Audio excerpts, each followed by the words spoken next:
नमस्कार दोस्तों, आज के इस वीडियो के अंदर ये पढ़ने वाले हैं कि कुछ जो संकुल होते हैं वो अंतः कक्षक संकुल बनाते हैं और कुछ जो संकुल होते हैं वो बाह्य कक्षक संकुल बनाते हैं। यानी कुछ निम्न परचक्रण होते हैं और कुछ उच्च परचक्रण होते हैं। अब ये किस तरीके से होते हैं इसके बारे में इस वीडियो के अंदर हम पढ़ेंगे। देखिए दोस्तों, जो परबल लिगेंड से युक्त जो संकुल होता है, जिसमें परबल लिगेंड होता है, उस परबल लिगेंड के प्रभाव के कारण वो जो डी कक्षक में जो इलेक्ट्रॉन होंगे उनको युग्मित कर देगा। यानी कि उनकी जो विपाटन ऊर्जा है वो युग्मन ऊर्जा से अधिक होती है, जिस वजह से वो क्या कर देते हैं, उनको युग्मित कर देते हैं। और जो कुछ दुर्बल लिगेंड होते हैं, वो जो बाह्यतम कोष है, डी कक्षक है, उसमें जो इलेक्ट्रॉन होंगे उनको युग्मित नहीं करेंगे। अब देखिए, कुछ मैं आपको परबल लिगेंड बता रहा हूं, जैसे साइनाइड है, कार्बोनिल है, NO2- है, EDTA है, NH3 है, एसीटेट है। ये सारे के सारे क्या हैं, परबल लिगेंड है। तो परबल लिगेंड के लिए जो अष्टफलकीय परिसर की जो क्रिस्टल क्षेत्र विभाजन जो ऊर्जा है वो युग्मन ऊर्जा से अधिक होती है, जिसकी वजह से उस डी कक्षक में उपस्थित इलेक्ट्रॉन का युग्मन हो जाएगा। आप जानते हैं कि जो अष्टफलकीय जो ज्यामिति वो संकुल बनाएंगे जिनमें समन्वय संख्या 6 होगी, यानी कि उप सहसंयोजन संख्या 6 होगी।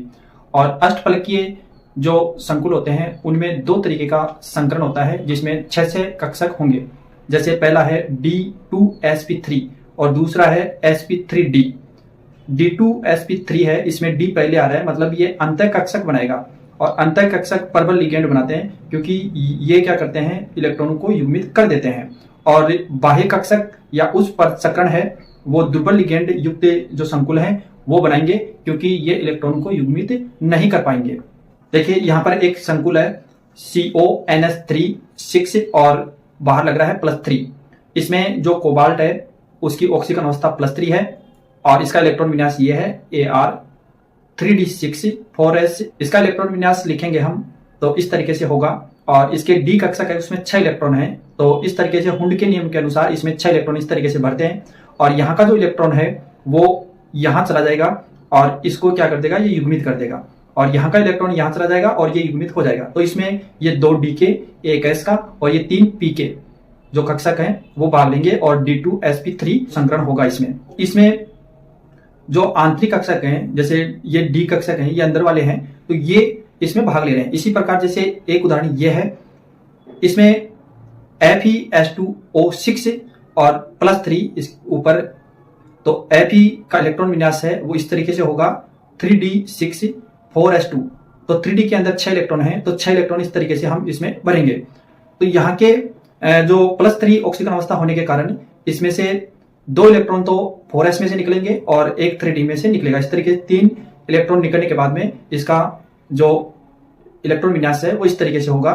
तो जो 3d है इसमें 5 इलेक्ट्रॉन है। अब इसमें से ये इलेक्ट्रॉन है वो आगे युग्मित नहीं होंगे, और क्योंकि H2O है, दुर्बल लिगेंड है, इसलिए ये युग्मित नहीं होंगे। युग्मित नहीं होने की वजह से इसमें एक तो S का, 3 ये PK और ये 2 DK। यानी कि इसमें देखो ये आंतरिक कक्षक है और ये बाह्य कक्षक है। 4D बाहर का है, तो इसमें 2D के जो कक्षक हैं वो भाग ले रहे हैं। इसलिए ये जो संकुल होगा ये बाह्य कक्षक संकुल होगा, क्योंकि इसमें बाहर के कक्षक है संकर में भाग ले रहे हैं। तो इस तरीके से हम इसको समझ सकते हैं। लेकिन अब देखिए ये 2 उदाहरण हैं, जैसे एक तो ये है CONH3 +3 और एक NiNH3 +2। अब ये दोनों के अंदर जो लिगेंड है वो दोनों ही परबल लिगेंड है, लेकिन ये अंतः कक्षक संकुल बनाता है और ये बाह्य कक्षक संकुल बनाता है। ये कैसे बनाता है इसके बारे में मैंने अभी आपको बताया है। इसके बारे में मैं आपको और बताता हूं। देखो, इसके अंदर निकल की ऑक्सीजन अवस्था +2 है, तो इसका इलेक्ट्रॉन विन्यास 3d8 4s में 0 और 4p के अंदर 0। तो 3d के अंदर 8 इलेक्ट्रॉन है, तो इस तरीके से 8 इलेक्ट्रॉन है और यहाँ पर 4s और 4p खाली है। हमें चाहिए 6 कक्षक खाली चाहिए। तो इसमें ये युग्मित नहीं होगा, क्योंकि ये युग्मित होने के बावजूद भी यहाँ पर एक ही डी का बचेगा, इसलिए युग्मित नहीं होगा। और ये अगला जो डी कक्षक है, जो बाह्य कक्षक है D4D, इसमें से 2 इलेक्ट्रॉन लेगा, तो sp3d2 इस प्रकार का संकरण इसमें होगा।